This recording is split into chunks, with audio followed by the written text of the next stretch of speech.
Assalamualaikum warahmatullahi wabarakatuh. Perkenalkan, nama saya Rena Fani yang berasal dari jurusan Matematika, kelompok 75 KKN dari Rumah Universitas Islam Negeri Sumatera Utara. COVID-19 masih melanda seluruh dunia, termasuk di Indonesia. Jumlah pasien COVID-19 yang terus meningkat membuat kita harus selalu melakukan kegiatan di dalam rumah, termasuk proses belajar mengajar.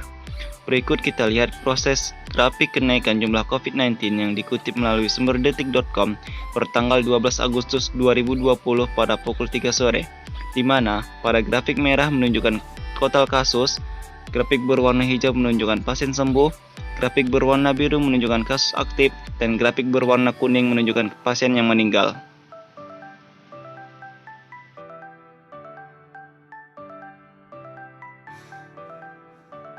Penyebaran virus ini bukan merupakan penyebaran yang linear, melainkan penyebaran yang eksponensial, yang dimana jumlah virus perharinya terus meningkat atau dilambangkan dengan 2x. Bisa dilihat dari grafik di gambar, di mana kasus perharinya terus meningkat. Jika kita merumuskan virus COVID-19 menggunakan ilmu matematika, maka kita dapat misalkan dengan NH merupakan jumlah kasus perharinya, di mana NH1 merupakan jumlah kasus hari pertama dan NH2 merupakan jumlah kasus hari kedua. Lalu ada R yang merupakan jumlah rata-rata orang yang bertemu pasien COVID-19. Kemudian P yang merupakan peluang tertularnya orang yang bertemu pasien COVID-19. Sehingga dari pemisalan tersebut kita peroleh persamaan, yaitu delta NH sama dengan NH dikali R dikali P, di mana delta NH merupakan lambang perubahan atau pertambahan kasus per hari. Jika kita membuat kasus pada hari pertama, di mana NH tambah 1 sama dengan NH ditambah NH dikali R dikali P, di mana NH tambah 1 merupakan jumlah total orang positif di hari berikutnya, sedangkan NH merupakan jumlah di hari positif sebelumnya, dan NH dikali R dikali P merupakan pertambahan kasus per hari atau yang biasa kita sebut delta NH. Setelah itu, kita faktorkan persamaan tersebut, maka diperoleh NH tambah 1 sama dengan buka kurung 1 ditambah R dikali P tutup kurung dikali NH. Untuk kasus pada hari kedua, diperoleh NH tambah 2 sama dengan 1 tambah R dikali P pangkat 2 dikali NH. Begitu juga untuk kasus pada hari ke X, di mana NH tambah X sama dengan 1 tambah R kali P pangkat X dikali NH. Sehingga dari persamaan tersebut kita peroleh rumus, yaitu NH tambah X sama dengan 1 ditambah R dikali P pangkat X dikali NH. Untuk contoh, kita buat sebuah pemisalan kasus di mana dalam lingkungan yang tidak bersocial distancing, di mana orang-orang yang bertemu pasien positif corona dalam satu hari adalah 50 orang, maka kita ketahui R-nya adalah 50. Lalu, peluang orang tertularnya ialah 1%, di mana P 1% sama dengan 0,01. Setelah didapat R dan P, maka kita kalikan, di mana 50 dikali 0,01 ialah 0,5. Lalu, kita buat pemisalan di mana jumlah pasien COVID-19 yang sudah ada ialah 100 orang, maka kita ketahui NH-nya ialah 100 orang.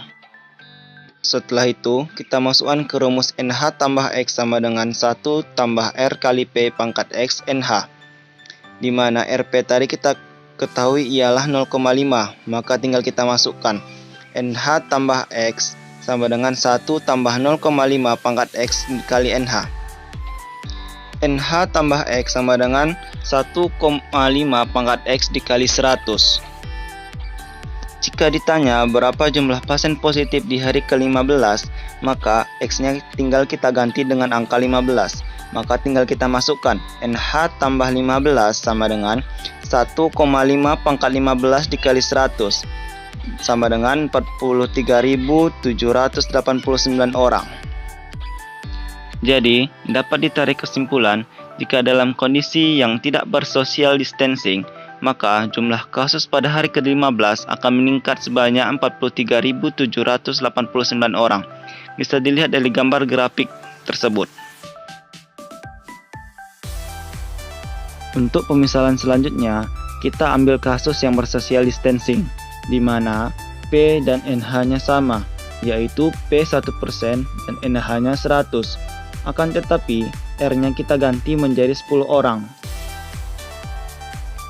Jika ditanya jumlah pasien di hari ke-15, maka kita tinggal memasukkannya ke dalam rumus, yaitu NH tambah X sama dengan 1 tambah R kali P pangkat X dikali NH.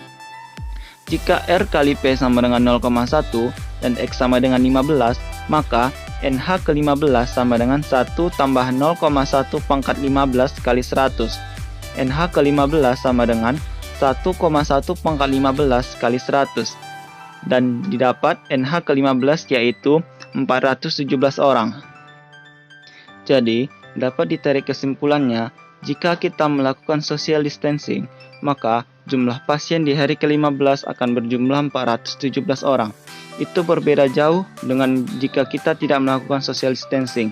Dapat dilihat dari perbedaan pada grafik tersebut, di mana pada garis merah menunjukkan kasus tidak bersocial distancing, sedangkan pada garis biru menunjukkan kasus bersocial distancing.